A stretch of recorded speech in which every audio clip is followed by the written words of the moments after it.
Well, hello and welcome to our backyard garden here in the South Carolina upstate.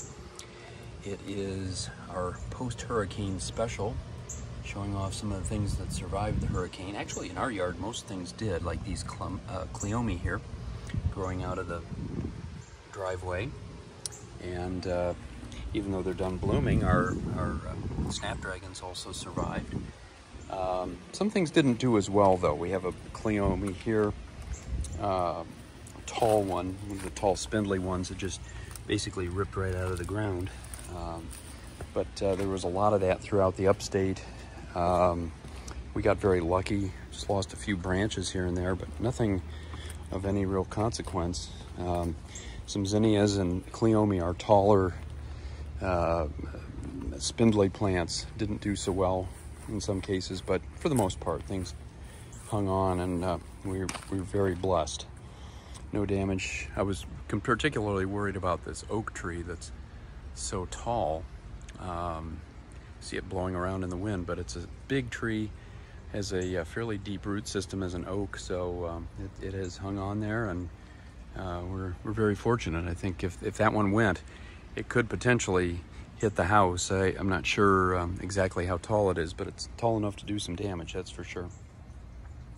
Got some more cleome over here growing up out of the bricks in our prior pit. These are kind of a lavender color. That's the most common color that we have in our yard, as opposed to those little light pink ones that I showed off at the very beginning. Here we have our white hydrangeas, all pretty much done for the year. In the past week or two, they've really started to turn from the lime green to a brownish color, and so we know that the end of summer is near. In fact, actually it is officially fall now, so no surprise there.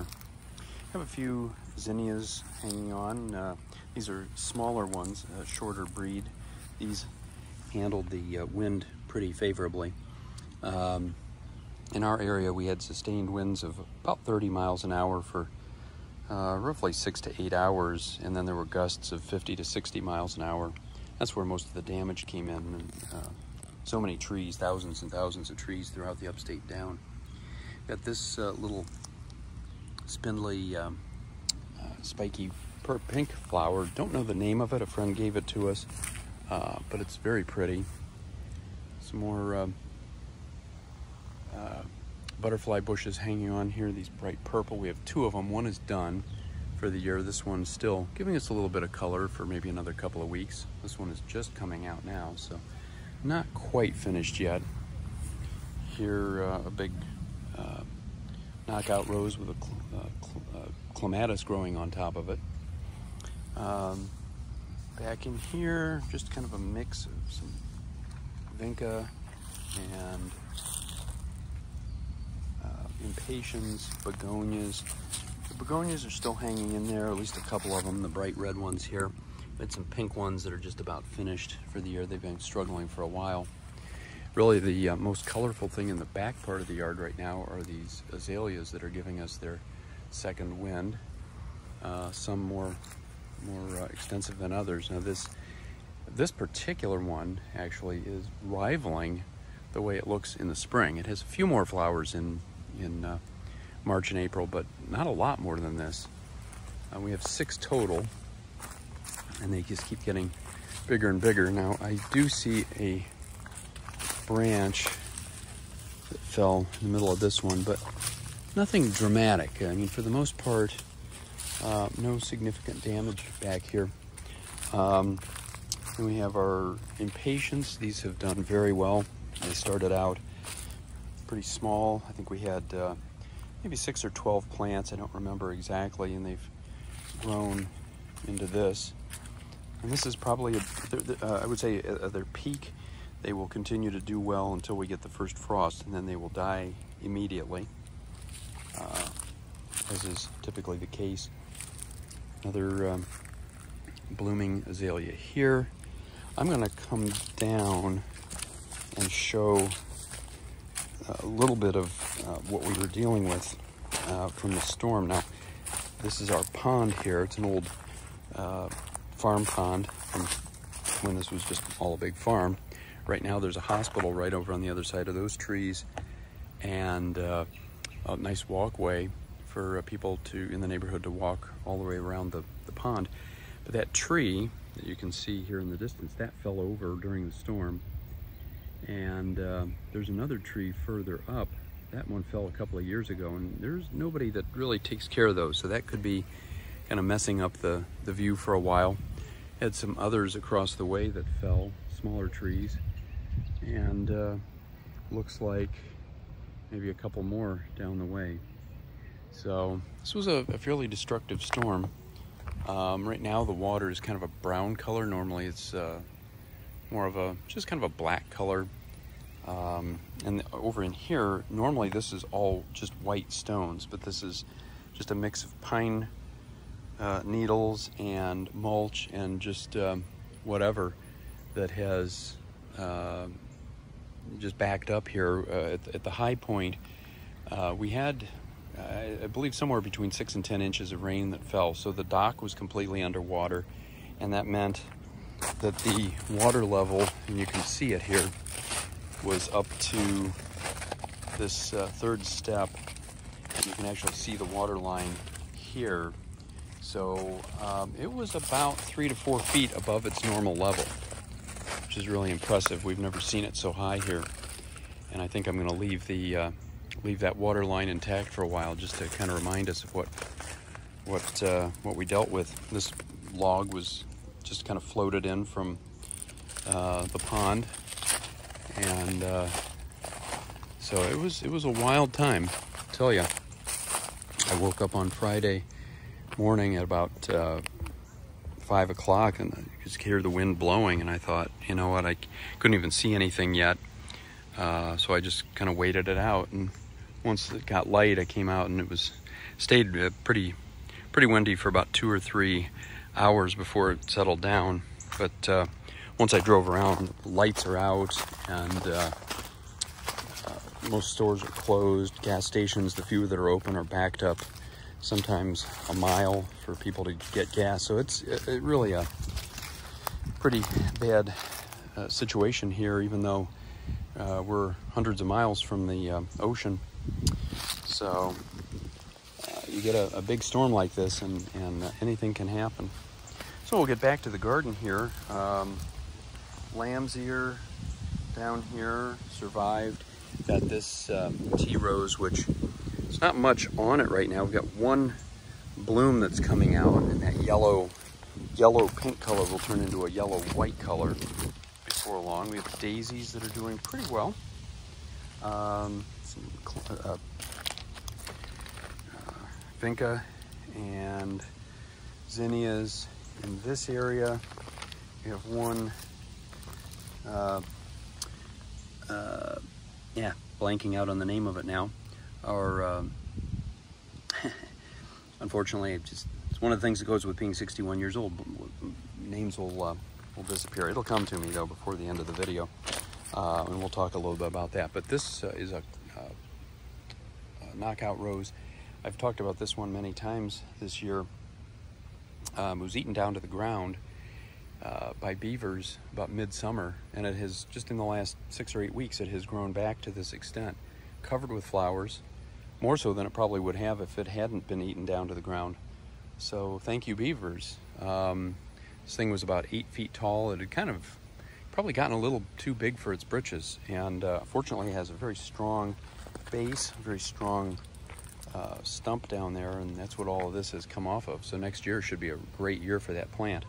The other thing that's nice is that by allowing these irises down here to get access to sun, they have come out in large numbers, and hopefully we'll get some really nice iris blooms next year. More daisies over in here, nice gardenia here, and then our climbing roses. I'm not seeing any blooms right now. This is the one that gives us the small pink roses. I see just a couple up there on the top. On the other side, we've got a different climbing rose with the red flowers. That's actually giving us a decent output of flowers. And then clematis over in here. These nice pink ones are fully in bloom right now. We also have some white ones that are a little harder to see up here. So even though a lot of this stuff is technically spring oriented, it's never never count them out. Once the weather is agreeable, anything is possible. The name has come back to me now for some reason. It's hibiscus, and this one that we have, it's kind of struggled all through the year. A lot of leaves, I think, just broke off during the storm, but we've got some new growth on there, so I'm hoping this will come back next year. We'll see. I don't know how well those survive the winter. Got a bigger one over here, no flowers on it, but the plant itself is doing really well.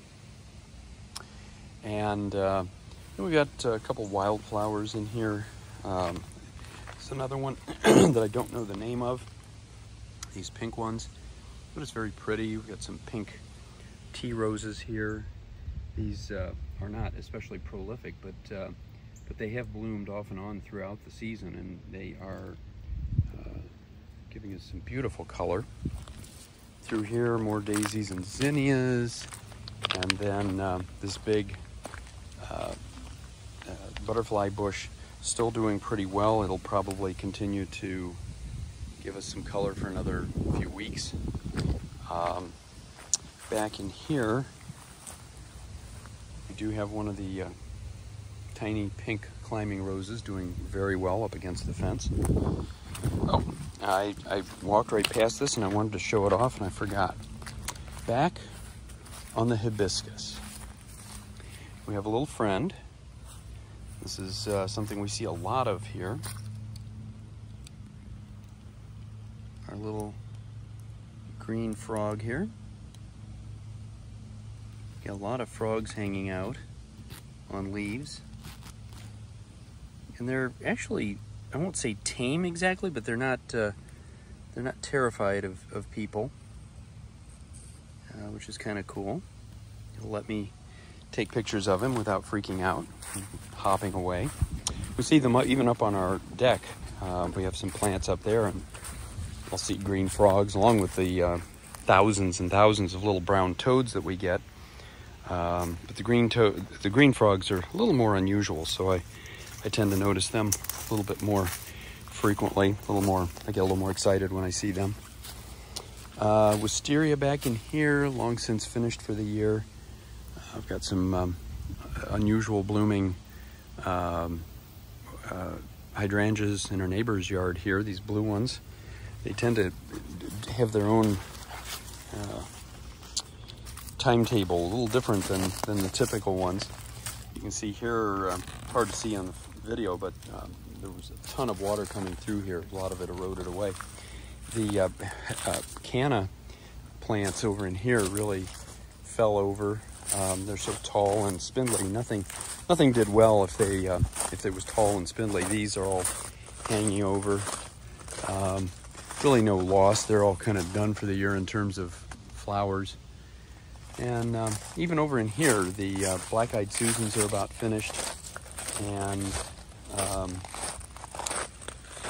on this side, the black-eyed Susans are pretty well done. We do have some little wildflower, not something we planted. It's just kind of a weed, but it's given us some cute little white flowers, delicate little things. But for the most part, this side of the garden is done for the year. So the fact that it got flooded was absolutely no loss. And on that note, we're going to come back up to the top and just see what's going on up here. When we did this video last week, I was pointing out this particular rose on the end. It had quite a few of these beautiful bright pink flowers, very fragrant as well, and there are a lot of them. So this one has done extremely well even through the storm. We have this yellow rose also doing fairly well. It's kind of past its prime. Some marigolds down in here from seed. Some little cherry tomatoes here that are doing pretty well. Those are ready to pick. Those are easy to eat. Those do not have the thick skins of the ones in the front yard that we don't even pick anymore because they're just not all that appetizing. Here we've got a big clematis that's blooming right now, a Nellie Moser with those pink stripes. And through here, more vinca, zinnias, another clematis, another tomato, not doing quite so well as in years past. And this brings us back to the top, more zinnias, kind of struggling. They got blown over in the wind, so they're not quite as exciting to see as they were. The colors are still nice, and some of them brighter than normal. This one is almost a neon reddish orange, and then various shades of pinks and yellows and whatnot. And now the climbing rose going up the side of the railing, and we're back to the top. Also, I'll just mention real quickly the tomatoes here. These are probably doing the best out of any tomatoes. They're kind of buried back in here. Well, there's one of our little lizard friends. I'm a big fan of the lizards that we get through here because they eat spiders. I am not a fan of spiders, but we'll see these lizards all over the place, and they always kind of show up at the strangest times when you're not expecting them. Some of them have bright blue tails, almost a neon blue. This one does not, but they are always welcome in our yard, wherever they may choose to go. So anyway, that is the state of our yard, the state of our garden. Survived pretty well. Mother Nature gave us its best shot, but things are still pretty well intact. So hope you survived as well, and wherever you are, I hope it's sunny. And until next time, happy gardening.